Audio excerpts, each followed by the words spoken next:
बिस्मिल्लाहिर्रहमानिर्रहीम, अस्सलाम वालेकुम। मैं हूं हुमा मलिक और आप देख रहे हैं कैपिटल वन टीवी।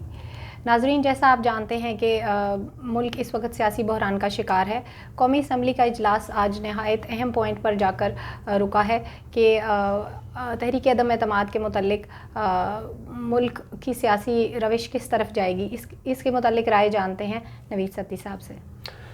बिल्कुल, आज ये बड़ा अहम इजलास हुआ है और ज़रा इस पे सारी सबकी नज़रें थी और नज़रें भी आपको पता है कि ना सिर्फ पाकिस्तान की बल्कि इंटरनेशनली भी हम देख रहे हैं कि क्योंकि मौजूदा हुकूमत इमरान खान आपने देखा होगा बड़े बार बार ये कह रहे हैं कि इस अदम एतमाद के पीछे फ़ॉरेन जो है ना फंडिंग भी इन्वॉल्व है। उन्होंने कहा जी कि बहुत से ममालिक नहीं चाहते कि वो प्राइम मिनिस्टर रहें, तो उसके हवाले से अब देखा जा रहा था और ज़रा ये हम एक्सपेक्ट कर रहे थे कि ऐसा ही होता है। और हमेशा जब भी कोई नई जो कौमी असम्बली का इजलास होता है तो उससे पहले अगर किसी मेंबर्स का, क्योंकि हम देख रहे हैं कि साबिक़ जो सदर थे उनकी वफ़ात, फिर इस तरह की कई ऐसे कौमी असम्बली के मेंबर्स थे जिनके अज़ीज़ व क़ारिब की अगर डेथ हो जाती है तो सबसे पहले जब भी कौमी असम्बली का इजलास होता है तो ये मामूल की कार्रवाई होती है कि उसमें सबसे पहले दुआएँ और ताज़ियत की जाती है।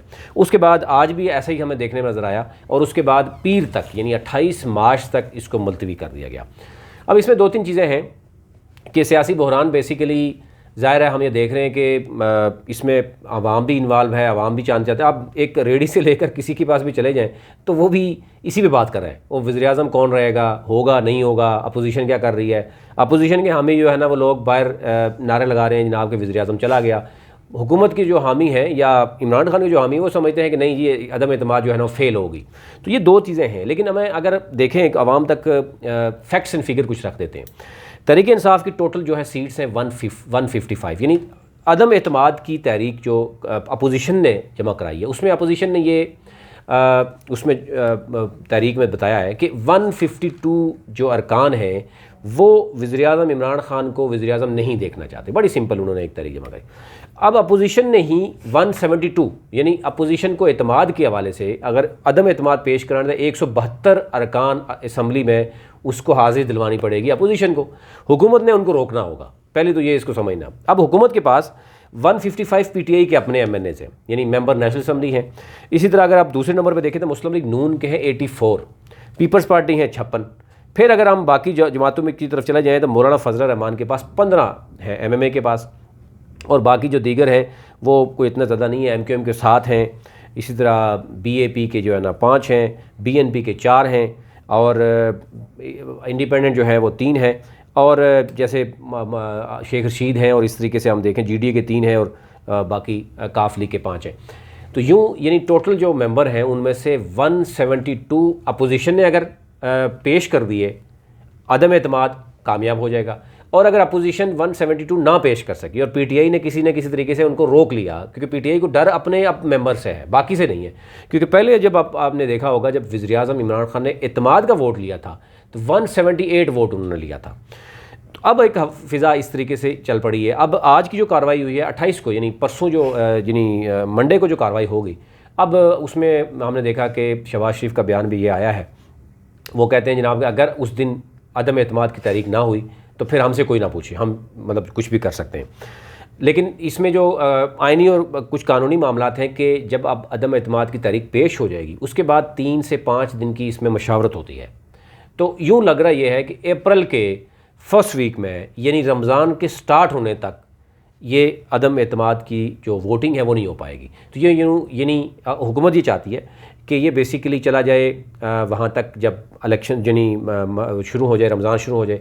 अपोजिशन चाहती है कि रमज़ान से पहले हो जाए ताकि हम पावर अपनी जो है ना शो कर सकें। तो नवीद साहब, आप इस सिलसिले में क्या इस चीज़ पर रोशनी डालेंगे कि अगर ये जितना लिंगर डाउन होगी या जितना ये ड्रैग करेगी उसमें पीटीआई को कितना फ़ायदा है और उसमें अपोजिशन जमातें जो हैं उनको क्या एडवांटेज या डिसएडवांटेजेस ऐसा मिल रहा है कि जितना टाइम स्पैन आपके ख्याल से आवाम को बताइएगा कि जितना टाइम स्पैन ज़्यादा होगा वो पीटीआई के फेवर में जाता है या फिर अपोजिशन के? देखिए अभी तक अपोजिशन जो है उसमें अगर मैंने आपको रखे हैं आपके सामने में कि टोटल एमएनएज़ पीपल्स पार्टी के पास कितने हैं, नून लीग के पास कितने हैं, जेयूआई के पास कितने हैं, बाकी क्योंकि पीडीएम की 11 जमातें हैं। एक तो जिसमें ये नज़र आता है कि जो पीपल्स पार्टी है वो नहीं चाहती कि हुकूमत इस वक्त ख़त्म हो। वो क्यों? क्योंकि पीपल्स पार्टी की सिंध में हुकूमत है, सिंध के वज़ीर आला नहीं चाहते कि उनकी हुकूमत जो है 1.5 साल पहले ही ख़त्म हो जाए। तो इसमें पीपल्स पार्टी का बड़ा अहम रोल होगा। पीपल्स पार्टी के अगर ओवरऑल देखें तो 56 नेशनल असम्बली में उनके लोग हैं, और अगर ये भी ज़राए बता रहे हैं कि पीपल्स पार्टी के और कुछ और लोग, यानी उनके साथ जो भी है अंडर दी टेबल हुआ है, जो भी है वो उस दिन बीमार भी हो सकते हैं, यानी 172 अपोजिशन को पूरे करने। तो उसमें से हो सकता है कि जो नाराज़ लोग हैं तहरीक इंसाफ के, वो भी अगर कोई मैनेज हो जाते हैं। फिर काफ लीग, और आपने देखा होगा MQM ने अभी तक फ़ैसला नहीं किया, तो इसमें काफ लीग ने भी अभी तक बहुत ज़्यादा उसको भी मुश्किलात का सामना है, क्योंकि उसका एक नेचुरल जो अलाइंस है वो मुस्लिम लीग नून के साथ नहीं बन पा रहा। तो उससे गलती जो हो गई है डेफिनेटली उसमें अब देखना ये होगा कि जो काफ लीग है वो क्या फ़ैसला करती है, जो MQM है वो क्या फ़ैसला करती है। तो बिल्कुल इसकी बात आपकी ये ठीक है कि अपोजिशन को डिले जितना होगा उतना नुकसान होगा, तहरीक इंसाफ की हुकूमत को जितना डिले होगा उसको फ़ायदा होगा, और अभी तक फ़ायदा होता रहा है। अपोजिशन ने तमाम पत्ते सामने कर लिए, नाराज़ लोगों को भी सामने मीडिया के सामने ले आई, बाकी जो हिकमत अमली सामने ले आई। तो अभी तक इमरान खान ने यही कहा बार बार कि भाई मैं अपने जो पत्ते हैं वो अपने वक्त पर, मुकर्रर वक्त पर मैं वो करूँगा। 27 मार्च बहुत अहम होगा। बिल्कुल, मैं इसी हवाले से बात करना चाह रही थी कि जलसे के हवाले से अवाम की क्या आ रहा है, आपकी नज़र में एक अजम्पशन क्या है कि अवाम किस तरफ, चारों सूबों की अवाम जो है, अगर आप 1 बाय 1 बता दें तो वो भी ज़्यादा उसके ऊपर रोशनी डाल दें, और ओवरऑल पूरे पाकिस्तान में किस किस्म का जोश व खरोश है और किस किस्म की उम्मीदें हैं इन दोनों जलसों के हवाले से। देखें, एक तो अपोजिशन ने अपनी कॉल की थी, उसको डिले कर दिया, और मेरे ख्याल से अपोजिशन ने जब डिले करते करते अब चला गया, और रमज़ान की स्टार्ट में तो मुश्किल हो जाएगा मौलाना फजल रहमान के लिए भी अपने बंदे निकालना, क्योंकि उनके मैक्सिमम आपने देखा होगा मदरसे हैं, रिलीजियस एक बहुत बड़ा फैक्टर है, वो भी उससे पहले कुछ करना चाह रहे हैं। अपोजिशन जो है वो इस वक्त मेरे ख्याल से हमारे जो ज़राए बता रहे हैं कि वो आने वाले दिनों में मज़ीद डिवाइडेड नज़र आएगी। अभी तक तो डिवाइड है लेकिन उस तरह सामने नहीं आई, लेकिन आने वाले दिनों में आपको लगेगा कि अपोजिशन सामने आ जाएगी, आपस में एक दूसरे के ख़िलाफ़ भी सामने आ जाएगी, जिसका अल्टीमेटली फ़ायदा जो है ना PTI को या इमरान खान को होगा। दूसरी बात जो है कि चारों सूबों में अगर हम बात करें देखिए, पाकिस्तान में इस वक्त सिंध में पीपल्स पार्टी की हुकूमत है, KPK में पंजाब में और फेडरल में प्योरली PTI की हुकूमत है, और बाकी अगर हम बलोचिस्तान की बात करें तो वहाँ पर आपको पता है कि अभी ही चेंजिंग होती रहती है, वहाँ पे मखलूत हुकूमत है। और इसी तरह जो आज़ाद कश्मीर है और गिलगित में वहाँ तहरीक इंसाफ की हुकूमत है।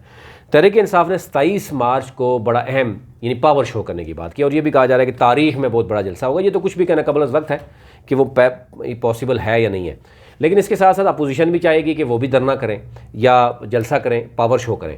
इस तमाम सूरत हाल में हम ये देख रहे हैं कि इमरान खान के पास ये एज ज़रूर है कि अवाम उसके साथ मौजूद है। हाँ, बहुत सी अवाम जो है महंगाई की वजह से बहुत से मामला ऐसे हुए हैं जिसकी वजह से उनके अंदर गमो गुस्सा ज़रूर मौजूद है, लेकिन इमरान खान के ऊपर अगर इमरान खान की ज़ात की बात करें तो इमरान खान अपने आप को अभी तक सेव करने में कामयाब रहे। उनके ऊपर किसी तरह का भी डायरेक्ट इल्ज़ाम मौजूद नहीं है, कि पाकिस्तान में सबसे बड़ा इल्ज़ाम होता है करप्शन, जिसको एक तरफ तो करप्शन समझने नहीं भी समझा जाता कि बहुत बड़ा मसला है, लेकिन मसला इस सेंस में रहा है कि करप्शन के कहने पे ही करप्शन कह के हुकूमतें भी गिरती रही हैं। पीपल्स पार्टी की भी दो सालों में 3 सालों में मुस्लिम लीग नून भी जाती रही कि जनाब ये करप्ट है। तो एक तो ये आज है, इमरान खान ने जहाँ पर उसको अपनी टीम में जो लोगों से दूर किया, अपनी टीम के अहम तरीन मेंबर से, उसको ये अंदाज़ा हो गया, शायद ये सीखने में बहुत देर लगी, लेकिन अब वो इमरान खान ये समझ चुके होंगे, ये समझ जाएंगे कि उनके करीबी तरीन दोस्तों से जिनसे वो अच्छा काम ले सकते थे, उनके ऊपर करप्शन के इल्ज़ाम लगाने के बजाय उनको अपनी टीम का हिस्सा बना सकते थे। और ये एक उनकी खामी है कि अगर वो अपनी टीम को इत्माद नहीं दे सकते, अगर उनके जहन में ये है कि सारे लोग करप्ट हैं, तो डेफिनेटली फिर वो इस सिस्टम में तो नहीं रह सकते। तो इस सिस्टम में रहने के लिए उनको अपनी टीम बनानी पड़ेगी, उस पर इत्माद करना पड़ेगा। तो उनके ऊपर ये बहुत से इल्ज़ामात हैं कि वो टीम नहीं बना सके, उनके करीबी तरीन बंदे जब लोग लेके आते थे, जब पैसा लगाते थे, उस वक्त तो नहीं पूछते थे ये पैसा कहाँ से लगा रहे हैं, लेकिन बाद में जब उनके ऊपर इल्ज़ामात लगे, सिर्फ इल्ज़ामात की हद तक कि उनसे वो दूर कर दिए गए। तो ये शायद एक तो ये है कि वही लोग शायद इमरान खान को बचाएंगे, अगर वो नहीं बचाने आएंगे तो इमरान खान फिर उसकी किश्ती जो है ना वो चलती हुई नज़र नहीं आ रही। तो ये ओवरऑल सूरत हाल है। जो डिले होगा इमरान खान को फ़ायदा होगा। अपोजिशन में इत्तेहादी जो है अभी कन्फ्यूजन के शिकार हैं। इत्तेहादियों को पता चल गया कि अगर पीपल्स पार्टी और नून लीग में इख्तलाफात हो जाते हैं तो काफ लीग और MQM भी कहीं के नहीं रहेंगे। तो मेरे ख्याल से जहाँ तक लग रहा है कि इमरान खान या उसकी टीम कुछ जोड़ तोड़ कर रही है अंदर द टेबल, और लग रहा है यही रहा है कि 27 को वो पावर शो करेंगे और उसके बाद उनके पास भी टाइम जो है वो कम होगा।